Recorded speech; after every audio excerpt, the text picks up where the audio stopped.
Hello, fellow Movie Crusaders, and welcome to another episode of Sean's Movie Crusades. My name's Sean Wasserkrug, and today we're going to be reviewing the war film, The Outpost. Now, for The Outpost, I've actually been seeing a lot of very positive reviews. It's one of the most highest rated films on Rotten Tomato this year. I think it's around like a 92%, which we all know with Rotten Tomatoes, a 92% doesn't necessarily equal a 9 out of 10 review. It means that it has 92% mostly positive reviews, over 8% of negative reviews. That can mean that it's still a 6 out of 10, 7 out of 10, what have you.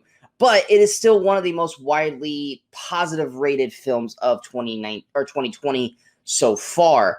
So going into this movie, I was actually kind of generally excited. The trailer looks solid. You got Orlando Bloom, you got Caleb Landry Jones, and you got Scott Eastwood.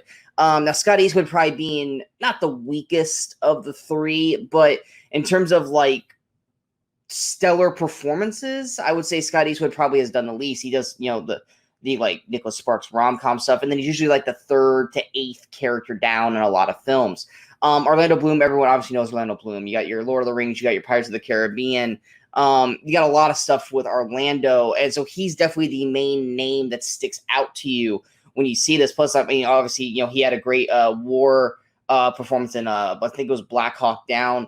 And then Caleb Landry Jones, he's one of those kind of diamonds in the rough kind of characters. I mean, like whether it's Get Out, X-Men First Class, he's really kind of that side character that just stays with you in terms of performance. And with him taking one of the main leads in this film, I was definitely more intrigued to see exactly what we were going to get out of this movie overall. Now, the plot of The Outpost is a small unit of U.S. soldiers alone at a remote combat outpost Keating, located deep in the Valley of Three Mountains in Afghanistan, battles an overwhelming force of Taliban fighters in a coordinated attack, also known as the Battle of Kamdesh, which became one of the bloodiest American engagements of the Afghanistan War in 2009. Like I said, the main names in terms of cast, like I said, you got Scott Eastwood. He plays Staff Sergeant Clint Misha, but they call him Ro. Caleb Andrew Jones plays Specialist Ty Carter, and Orlando Bloom plays CPT Benjamin Keating. The rest of the cast, it's for the most part a bunch of people you probably never heard of, or you might have seen on a TV show or here or there. So, I mean, those are definitely the 3 main faces coming into this film. Now, let's talk about the positives. The positives in this definitely is the action. When we get into the actual battle itself, it is very in your face. It is very brutal in terms of this onslaught attack of everything happening. This battle of, I think it was Kamdesh, I think I said earlier. This is a very terrifying attack. You're on the small little remote outpost that everyone knows gets attacked daily because of where it's located, but the army just keeps sending people over and over and over again into this small group, and every day they're just getting picked off. Now, they're not getting picked off in terms of being killed, but they're getting picked off as they get shot at every day because the Taliban are basically trying to figure out their defenses so they can do an onslaught. And then eventually at the end of the movie, the onslaught happens. And when that does happen, like I said, it's a very, very intense part of the film, as it should be. And I think they do an incredible job of shooting the action of this war film. So there's definitely one recommendation about this. If you want to see a really good war battle, The Outpost definitely delivers on that and does a fantastic job. In terms of the performances, Orlando Bloom's doing a weird accent, but he's basically trying not to be British because he's Orlando Bloom. I mean, he's fine in his performance overall. I mean, I think he does a solid job for what we get in him in this film. To me, the 2 main standouts are obviously Scott Eastwood, who finally gets a real good role to sink his teeth into, and I think Scott Eastwood did a really, really great job as Ro. And then Caleb Landry Jones, his character Carter, I think also is a standout in this film. He's kind of the black sheep of the group. No one really likes him, but then again, he's not really trying to be liked. But he's the one character that him and Scott Eastwood's character actually are both the 2 main characters during this outpost that are really trying to win and succeed and not run scared. They are scared, but they are going to move forward and do their jobs. And I think Caleb Landry Jones and Scott Eastwood both do a great job acting in this film, and I think hopefully this movie gives them more noticeable eyes on them to get them more of a higher level of acting jobs and performances, because I really think these two are the standouts. The main problem that a lot of people are going to be going into is that they wanted to go into this movie to see Orlando Bloom,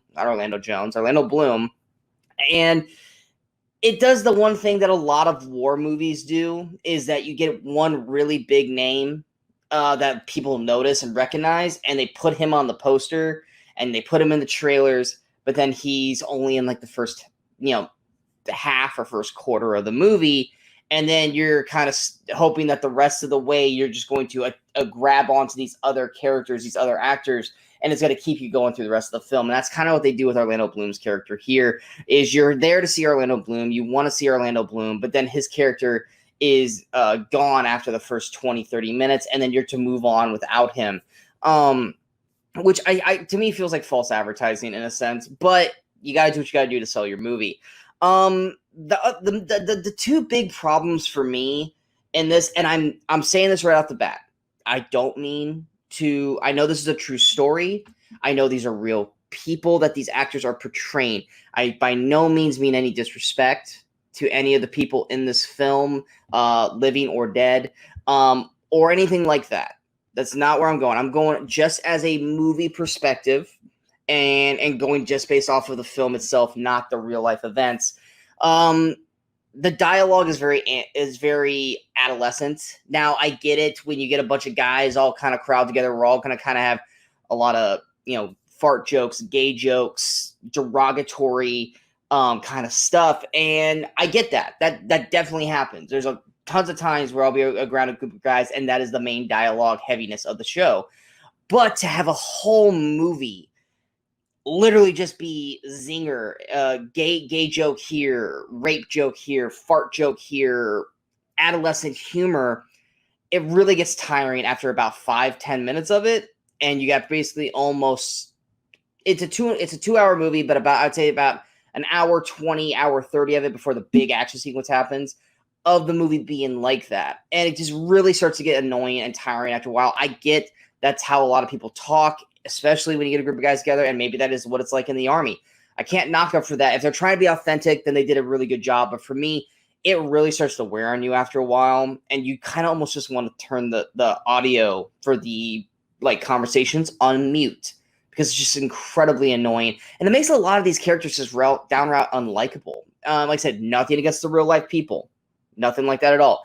But in terms of the performances and the dialogue they use, it just makes it kind of unlikable characters, because they all just kind of seem like jackasses. Not the real people, just the performances in general. That's the other problem too, is that we have a lot of these characters who are real life people, and they're trying their best to kind of make these real life heroes stand out. But the problem is that most of them just are all wearing the same camo. They're all wearing the same hats. They all have the buzz heads, and they all have the same kind of dialogue for the most part. I mean, you got one guy, he wears glasses. You got the African-American guy. You got the Mexican guy. And then you got kind of the rest. And so when these characters start to drop, it's getting to the point where they say their last names. You're like, wait, which character was that again? I don't remember which character that was, because they're doing a really good job of setting aside Caleb Landry Jones's character. They do a real good job of setting aside Scott Eastwood's character and others. And then there are a few ones in between that you remember going, oh, that guy. But in terms of a war film, it's like in Saving Private Ryan, you have star-studded cast. When certain ones of them die, you know those characters. You've followed those characters throughout the entire journey, and you know which one of those characters are. So when they die, you have an emotional impact with those characters dying. In this movie, like I said, nothing about the real ones, the real people who died in this battle. But in terms of the performances of this film, when a lot of them die, you really don't remember which characters they are until the end of the film, when they kind of do a here's this actor who played this character in real life, and here's a real life photo of this real life person. You go, oh, that guy. That sucks. I like that character, but I, didn't really know he had died, because the way the movie kind of perceives everything. So in terms of the outside of the main battle sequence, the dialogue is very cringeworthy, but it's trying to be authentic. I respect them for that. It just wasn't for me. and it doesn't do a good job for me personally of differentiating the different military people in the film, especially the ones that pass away, because I feel like the ones that pass away maybe should have gotten a little more, not necessarily screen time, but a little more depth to their characters, so that way when those characters do pass in the film, they held with a little more weight, because this is all about respecting the dead, because this is a true life battle, and you do respect them at the end of the film. In the end credits, you do get that moment, but in the film, in the moment of this big action sequence, you're just going, okay, that person died, which I know kind of sounds cold and crude, and that's not what I'm trying to mean by any means. Like I said, I respect everyone that did this, and I respect all the people who really happened, but in terms of the actual film itself, it's not doing a good job of breaking down these characters to the point when one of them does die, you actually feel something for them, because you're just focused on Scott Eastwood and Caleb Landry Jones's character and not much of the rest of the group, which really sucks, because I feel like those characters kind of deserved a little bit more. And it could just be because the dialogue is so kind of crude throughout that you just kind of don't care about those characters nearly as much. But that's to me, that's the big thing that holds back The Outpost from being a great war film to being a decent war film with a great action sequence. So in terms of overall recommendations, if you want to see a film based about the Afghanistan war, then The Outpost is going to be for you. If you want something that's got great action sequences, especially the final battle itself, I can recommend The Outpost for you. If you're looking for a complete film that's going to have great dialogue, great performances throughout, great action, all this kind of stuff, Outpost may be for you, but it might not be for you at the same time. And that's ultimately what it comes down to, is there's a lot of good mixed with a good chunk of bad. And so going to my overall score, I'm going to give The Outpost a 6.9 out of 10. Like I said, no disrespect at all meant to any of the real life people who had to deal with this war, for the lives who were lost. I'm looking at this strictly just based on a movie performance role itself and the way it was directed and the dialogue and how it was done. It's not something I would ever go back and rewatch. It's not something that I would say, you need to watch this movie. It's one of those things where it's like, if you like this kind of movie or you want to see more about this particular battle, then check it out. If you don't care about that, probably not important for you to check out this movie. And that's basically kind of what Outpost is for me in a nutshell. I hope you guys enjoyed this review. If you guys did, go ahead and hit that like button. If you guys feel like this review is worth sharing, go ahead and hit that share button. But most importantly, don't forget to hit the subscribe button to the channel so you guys stay up to date with all the latest videos that pop up in Sean's Movie Crusades. And of course, don't forget to follow us on all the social media outlets you see below.